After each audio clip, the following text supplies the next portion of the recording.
Alright guys, so basically first we're going to get the glove box out. And it's easy to do. You got 7 or 8 millimeter bolts, can't remember. There's 3 of them across the bottom. Pull them out. You don't really need to take the glove box off, but you do need to take this felt off. The felt's, got a couple of plastic snaps that hold it in. I used a pair of pliers. You can use a screwdriver or whatever you got available. The glove box don't need to come off, but it just makes it easier to see everything. So now we're here at the blower motor. You got 3 bolts, and 2 of them are easy, and 1 of them in the rear left side is a pain in the butt because they don't give you much room to get a ratchet in there. So I tried a couple different methods. I skipped through here a little bit. Basically what I ended up with is I came up with a 8 millimeter ratchet wrench with a flex head on it, and I was able to get it in there and get it loose. If you don't have a ratchet wrench, you might need to use a regular wrench, so that would take you a little while. I guess you could, if you had the right kind of socket combination, maybe you could get something in there, but it's a pain in the butt, so I just went with the ratchet wrench.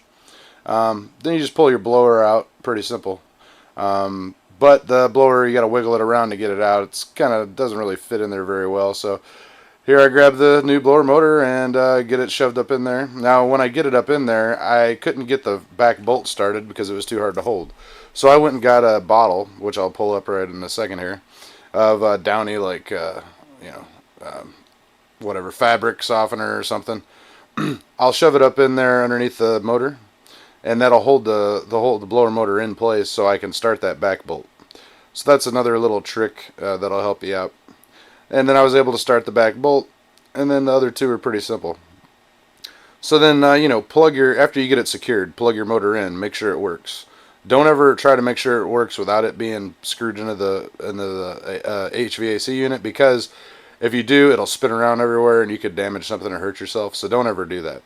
Make sure you plug it in while it's secured. Make sure it works beforehand. Mine was just getting weak. It was working sometimes, sometimes not. And I've actually already had to put the blower motor resistor in this one too, which I'll do a little video on that. I recorded both of them. I'm just uploading this one first. So then all you got to really do is put your felt back on, put your snaps back in, and put your glove box on, screw it back on, which you don't really have to take off, but it makes it easier to do. And that's pretty much it, man. All the tools you need are pretty simple: a screwdriver, a pair of pliers to pop the felt off, and your 8 millimeter, and maybe a flashlight. But thanks for watching, guys. Hope you enjoyed. Take care. We'll talk to you next time.